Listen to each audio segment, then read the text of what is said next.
Good afternoon, good morning, good evening, good brunch, good whatever it is, my friends. You have found yourself upon the Steelers burning question. My name is Bryan Anthony Davis, and you are on Behind the Steel Curtain live. So thank you for joining me today.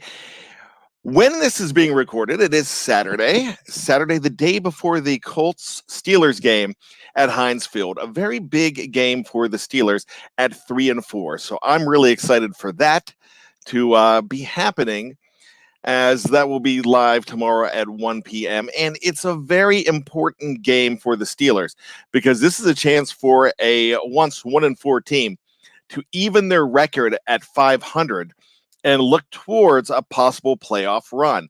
So that is a very big deal to us. And remember, if you like the show, if you like any of the shows on Behind the Steel Curtains family of shows on YouTube, all you have to do is just subscribe. It's nothing to subscribe. Just go ahead and click that you'll subscribe. It'll show up when we are doing a show. And as we're seeing right now on the live chat, people know about it. They're filing in and getting ready to check out the burning question. So I am glad to be with you this week. Remember, this is brought to you by BehindTheSteelCurtain.com for all of your Pittsburgh Steelers breaking news, commentary, fun stuff, crazy stuff, whatever it may be. There's about 10 breaking articles every single day between all of us here at Behind the Steel Curtain, and we love to do it, and we love to have you along with us for the ride. And speaking of which, we do have the live chat. Feel free to go ahead and check in. I'll be taking questions in about 20 minutes or so. But before that, let's get started with the burning question. And the question today is, how will the Steelers do without James Conner? Now, the real burning question is, how much will James Conner's absence, because he's still listed as doubtful at this time for tomorrow's game, how much will it affect the game of Mason Rudolph? So that's a very important question here, because remember, Mason Rudolph has only started 4 NFL games in his career, and he has just had an opportunity to throw the ball downfield at a much higher rate, and that really happened in the Miami game. Now, Miami does have some very good defensive backs. One of them, Xavier Howard, did get hurt during that game. So how much will we see of that going forward? Because without James Conner, the onus now is really on the shoulders. There's a bigger monkey on the back of Mason Rudolph. So he really needs to complete a higher rate of passes. Now, one might say that you can go ahead and you would be able to add in the fact that Jalen Samuels is coming back, because there's going to be no Benny Snell Jr. There's going to be no James Conner, it looks like, as he is still listed as doubtful. Now, the Steelers did make a move today that we will talk about. We'll talk about that at length, I'm sure, because it's a move that's really been coming. But the move netted one. Let's see if I can remember this name, from Oregon. Tony Brooks James at running back. So he will be there for added depth, along with Trey Edwards, Terrell's bigger brother, actually will be there as well. So there'll be 2 Edmonds once again in the starting lineup, not the starting lineup, excuse me, on the game day roster, most likely. So that's what we're going to be looking at. Yes, Tony Brooks James has been added to the 53-man roster. And who has been let go? Well, there's a lot of celebration. And I hesitate to say celebration, because Dante Moncrief has been cut today, and he was kind of public enemy number 1 as far as the problems early going for the Steelers. He was the scapegoat, and he was the guy that a lot of people were really, really down on. But when you make some major gaffes with as many drops as he had, and he ended up with 4 receptions for 18 yards in his Steeler career. So it's kind of one of those things that you're kind of understand it. You hate to see anybody get cut, but when it's really not, when he was one of the highest paid receivers on that, he really was. in that stable of receivers, he was your highest paid receiver, and that's more than Juju Smith-Schuster. Because remember, Juju is still on his rookie contract as well. So Dante Moncrief is now gone. They did not bring up another wide receiver. They're probably going with 5 tomorrow. That would be Holton, Switzer, Johnson, Juju, the aforementioned Juju Smith-Schuster, and James Washington. So those would be the guys there. But back to the original question: how much does this weigh on Mason Rudolph with James Conner being out? Now, we talked about Jalen Samuels being back. That's a big deal. But remember, he had surgery, and this is his first game back. Now, he could have possibly played last week, but he did not. And one of the reasons that he did not play was because they just didn't think he was ready for game action. He did not have the contact in practice. Now he has been receiving, he's been practicing in full. Samuels is a very good player, and you saw what happened when he had to come in full time. Last year, he single-handedly helped beat the Patriots in that week 15 contest back in December. So that was a really big deal. Very good running back. So we'll see what he can do. But the bottom line is you're going to need that position at running back to help a guy like Mason Rudolph out. Because here's the thing. For everything that Mason Rudolph has done, he's made positive strides going forward. However, he has just started throwing downfield. So he has to throw downfield a whole lot more accurately. And he has to be so much stronger. Now, what's he really going to need to have to do in this position? And I'm thinking that now he's going to have to continue to use the small packages, the small passes, which Samuels is very good at receiving. Now, last week, you saw something that was a very big stat. And this stat's a big reason that you can say that they have gone and improved. And what that stat is 150 total yards for James Conner, but only 5 of them on receptions. So 5 yards in receptions, which before that game last week, James Conner had 235 rushing yards, and he had 231 as far as receiving yards, only 4 more. And as a star running back, you expect to see so much more as far as it goes when you're rushing as opposed to receiving. But those balls that he caught out of the backfield from not only Mason Rudolph, but Devlin Duck Hodges were very important.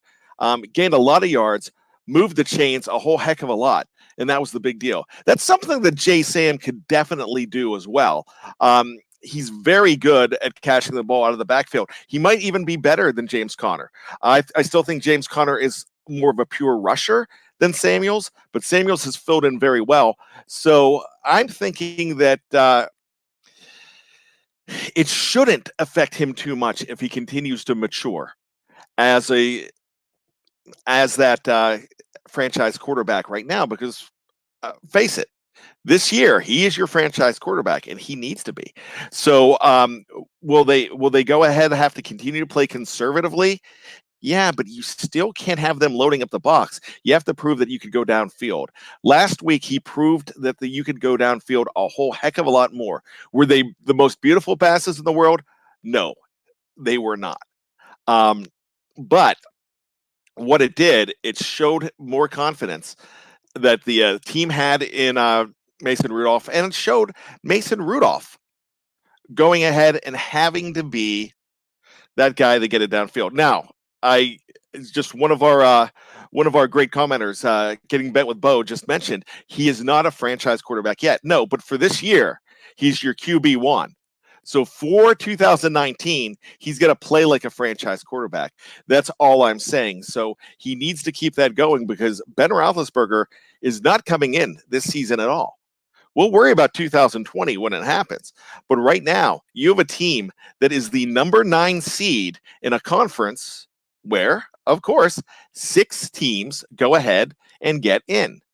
Once again, I did not call him a franchise quarterback, but he has to play like a franchise quarterback going forward. So that's what he needs to be doing.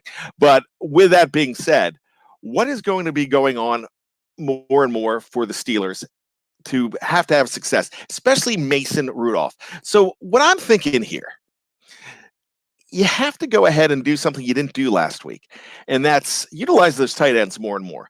Vance McDonald, Nick Vannett, they could really play, and they could be very useful to him.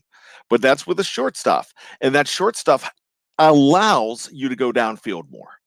And also, when you're going downfield more, that allows you to go ahead and open up some holes for your running game because they're not stacking the box, and vice versa. It gives you more of a chance when you're worried about the running back more because they're starting to succeed and they're starting to move the chains. Then it opens up the passing game as well. So it's kind of cyclical. So that's kind of what Mason Rudolph needs going forward, and I really think that he is progressing as he goes. Remember, this is his 5th start. So I'm really excited about what's going to go ahead and happen. So that transition has to keep coming.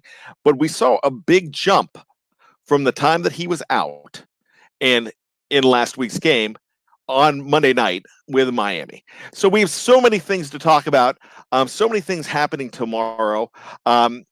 They're going ahead and I just noticed a comment that Snowman mentioned, and I'm going to go ahead and bring that up here. He just wrote, unless you're the Dolphins. Now, here's the thing. That's why that leads to the point that I was just about to make. That's why tomorrow is so important to Steeler Nation, to the NFL, to me. And the reason being is you have to see what this team can do against a 5-2 Indianapolis Colts team, as opposed to an 0-6 Miami Dolphin team, a team that is 0-8 now that they defeated a few weeks back on Monday Night Football as well, which is the Cincinnati Bengals. So against the teams that they have lost against teams, those 4 teams, with a combined 28-5 record, if I'm not mistaken, to 28-4 record, actually. So that's against, of course, San Francisco and New England, who are still undefeated. And then you go ahead and throw in Seattle and Baltimore, who both have 2 losses. So that's what you're looking at. Now, the teams that they've beaten have a combined 3 wins, and that's it. So they're, if I'm not mistaken, against Los Angeles, the Chargers, of course, Miami and Cincinnati, if I'm not mistaken, they are a combined 3-20, with Cincinnati being 0-8, 3-5 Los Angeles, and an 0-7 Miami team. So that's what I'm looking at going further. So they got to go ahead and beat a team that is 5-2. So once again, so many things to talk about. But as I mentioned earlier, you have an opportunity right now with a 9th-seeded Steeler team. If they start putting some wins together, you could start thinking about not only the division title, but you could also start thinking about, and of course, the division title is an absolute long shot, but you're 2 games back, and of course, there's that tiebreaker, but you also get to see that team once again, and that's week 17 against Baltimore. So there's an opportunity to win that division title. You're going to need some help along the way, and that's going to be one of the other questions. But also, if you go ahead and beat a team like Indianapolis, who is currently 1st place in the AFC South, and the other 3 AFC South teams are ahead of you in the standings, which means they're going to lose some games because they're going to be playing head-to-head a whole heck of a lot, unless you throw in some ties there. But come on, we're talking right now mostly about wins and losses. Those ties do come, and they might change things around a little bit, but we're really looking at some of those teams losing. And 9 times out of 10, there's going to be a win or a loss as opposed to a tie. So what we're saying here, though, is you definitely have a chance to move up and get in that wild card equation as well, because 4 of those 8 teams ahead of you are going to win division titles. So that means that you have to pass up at least 3 of those, at least 2 of those other teams, 3 of those other teams to go ahead and get into the wild card equation, and you're going to see some of them losing. So if the Steelers can do what they need to do, and that's paramount here, They have to win. I mean, all of this is a moot point if they don't win these games. And tomorrow is a very important game. Doesn't put them out of the playoffs, but it just makes it a whole lot tougher. So if you go ahead and beat somebody in the AFC South and those other teams go ahead and start to lose, and there's an article that is going to appear on Behind the Steel Curtain talking about, it's a rooting guide that kind of tells you who they're playing and who these teams ahead of them are playing and who you should probably root for, because one of them's a head-to-head. One of them's the Texans in Jacksonville, which is tomorrow morning at 9:30, so that's a standalone game. So that's really a good opportunity to go ahead and watch that game, too, because it's not going to go head-to-head against the Steelers. But you got to start winning games on your own, which is really what they need to do. But they need some help too. And here's the next question. And Tony, my partner on The Hangover, we do this, and it really is a good-natured article. It looks like we hate each other, but we don't. We're buddies. But we go head-to-head, and it's called Point Counterpoint. And the question is, and I'll give you a little preview, do you feel dirty if you root for the Patriots tomorrow night against the Baltimore Ravens? Now, look, I took the point that you almost have to go ahead and do that. You almost have to go ahead and root for the Patriots. Now, look, I'm not telling you have to root for anybody. I'm not telling you have to riot for anybody. But what I'm telling you is, does it feel weird going ahead and rooting for the Patriots? For me, it doesn't. Because I remember rooting for the Patriots, and they did let me down, but I rooted for the Patriots when the Ravens were getting ready to go to the Super Bowl just a few years back in the 2012 season, and really let me down. And at first I felt a little bit dirty. I did take a Silkwood shower afterwards, the one with the brushes. You're like, I got to get this filth all off me. But the bottom line to it is, for the Steelers' sake, you got to go ahead and root for the Patriots. Now, let's go back in history. For any of you that love history or are familiar with history, and I might be a little bit wrong on this because this might be a little swayed, but it's true. If you look at the big ally powers, you had the United States, you had Great Britain, you had Russia. So basically, this is like WWE stuff here. You've got FDR teaming up with Winston Churchill and their other tag team partner, Joseph Stalin. Now, did we really know all about Stalin's atrocities back then, or did we ignore it to team up against a bigger enemy with Mussolini and Hitler and the gang? So what I'm saying is, you don't want to say, hey, I've ever rooted for Stalin, but if we were rooting back in World War II, we were rooting for Stalin because he was on our side. So maybe I'm getting a little crazy. Maybe I'm drinking way too much weird Kool-Aid. I don't know. But I'm just saying that's kind of the way you look at rooting for Belichick and Brady in this game. Because sometimes you got to have strange bedfellows to go ahead and go forward.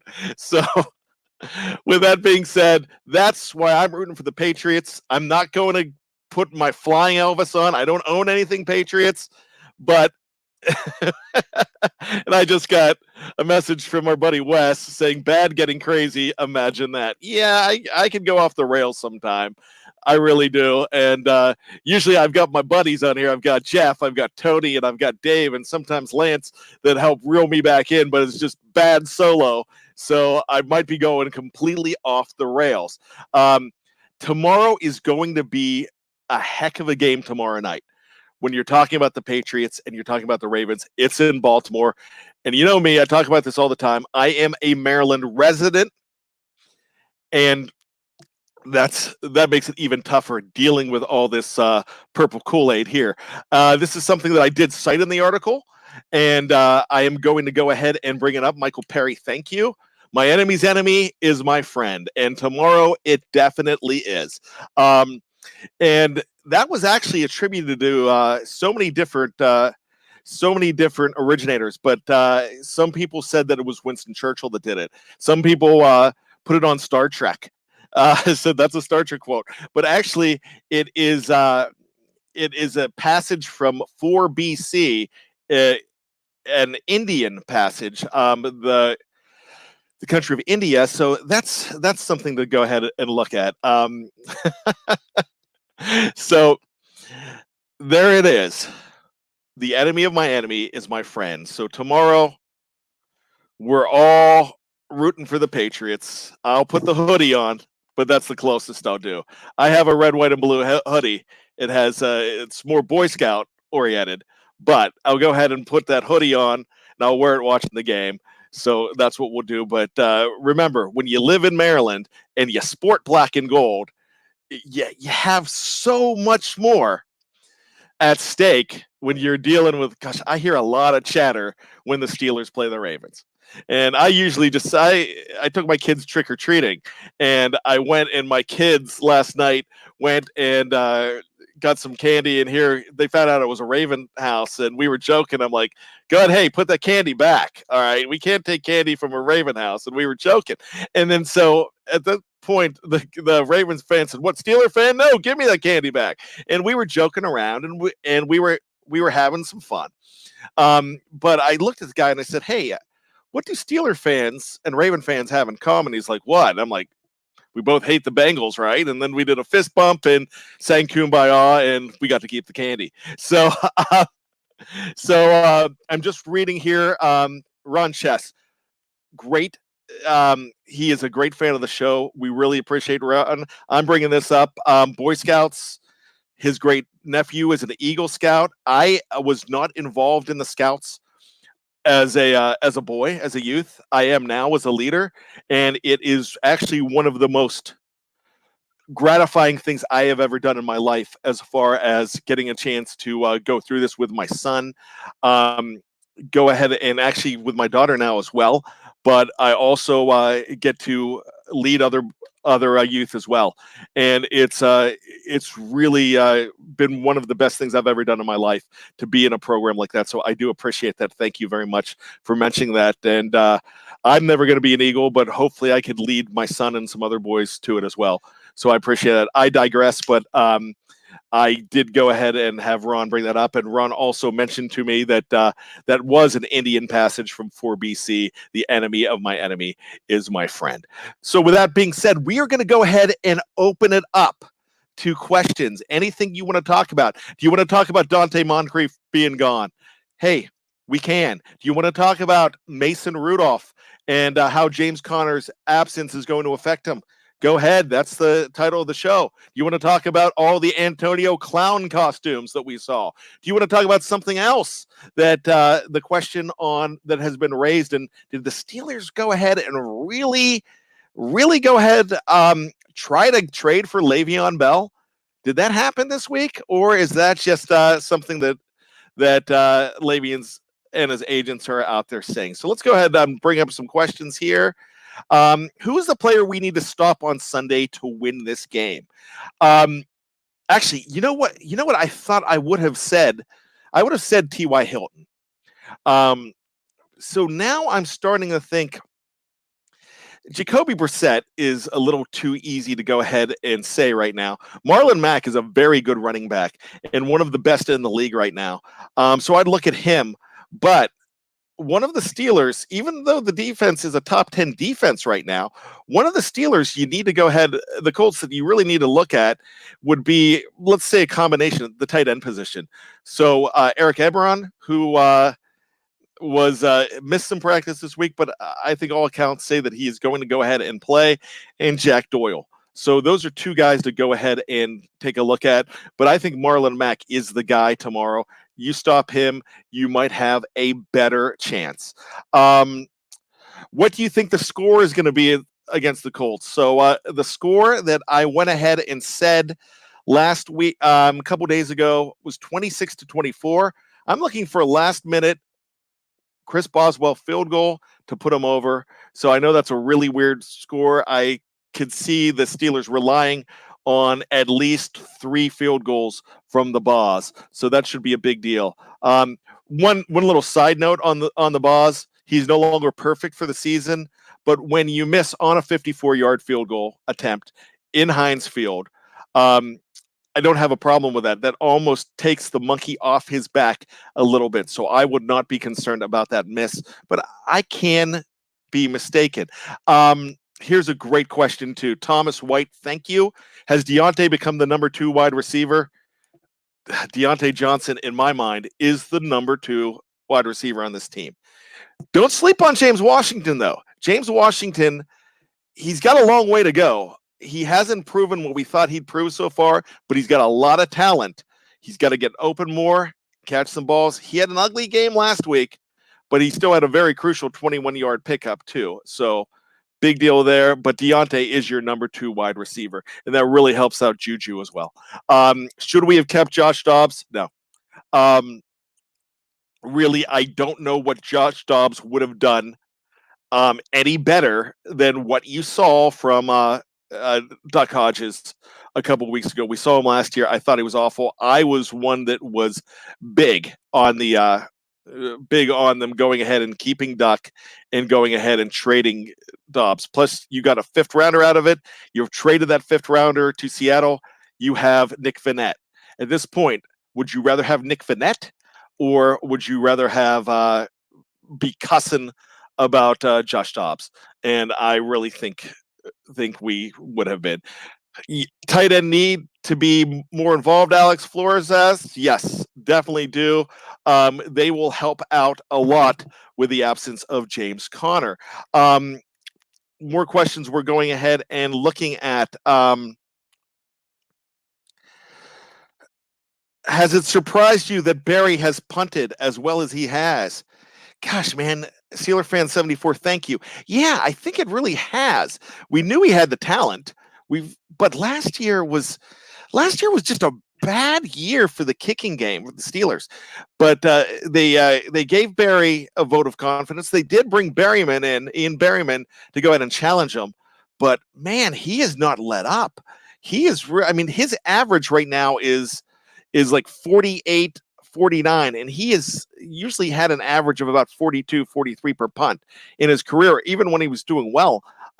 So this is a much better Jordan Berry. So I'm really glad for the man down under that he doesn't have to go back to McDonald's, and he could a Sydney McDonald's, and he is really playing well. Great season so far. I'm just going to go ahead and put this one up here. Gary West says Washington and Rudolph need to start connecting like college. That would help. And I really think I'm still holding out hope that that's going to happen. How do we deal with the Colts? Solid linebacking core. Wow, that is probably the strength of their team. Their defense is the strength of their team. They're still not rated as high as you would think they were. But that's a tough team. So those tight ends are going to have to help get involved. Let's mention this guy too. Zach Banner is a pretty big deal. He's playing a whole lot better this year. I know we joke about the fact his stance during kneel downs, but I really like what he's doing. When you go ahead and bring him in eligible as a tight end, he's there to be an extra blocker, and I think he could really help out. They are Logan DiLorenzo says this. Are you surprised our punt net average is still 23rd in the league? You know what? I kind of ignore that a whole lot more because you see what he's averaging every week on his punts, and then you realize how many he's putting, at least 2 inside the 20, and that one that he put inside inside the 1 or 2 yard line, did it against Baltimore, did one deep against Los Angeles. They're a pretty big deal. So as far as everything else goes, I thought the Colts star wide receiver was out, says Merritt Huber, and that's true. T.Y. Hilton is not going to be playing in this game. Is Nix going to play in this game? Asked Merritt Huber. He should. He played last week. He was really responsible for he was partly responsible for some of the great holes that were opened up for James Conner. He's going to need to do that again for our man Jalen Samuels as well. So that's a pretty big deal. LaMarcus Carr, I want to bring this up because we talked about this earlier about the Le'Veon Bell thing. Jets wanted a 2020 second round pick, a 2021 first round pick, and a 2021 third round pick, which I have not heard that for Le'Veon Bell. Too steep a price. And I guess that's what it is. But hey, at least they dangled it, right? The Jets dangled. If they would have got it, that would have been amazing. But as far as everything else goes, you know what? I would have actually welcomed him back.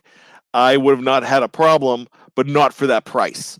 I would have been fine a little bit more with it being like a third round pick this year. But and speaking of which, we bring up Le'Veon Bell in a third round pick because Moncrief is gone. All right. Because Moncrief is gone, that third round pick is back on the table for the Pittsburgh Steelers. And it's tied to Mr. LJ Fort being cut by the Philadelphia Eagles. Now he's with Baltimore as well, too. Snowman asked, are you surprised by the play of Deontay Johnson? No, you know what? I really liked him coming out of the draft. But yes, I am surprised with the fact that we kind of projected him for 5 touchdowns. Actually, no, I'm sorry, 3 touchdowns and 30 receptions. And he's going to go ahead and he's going to eclipse that.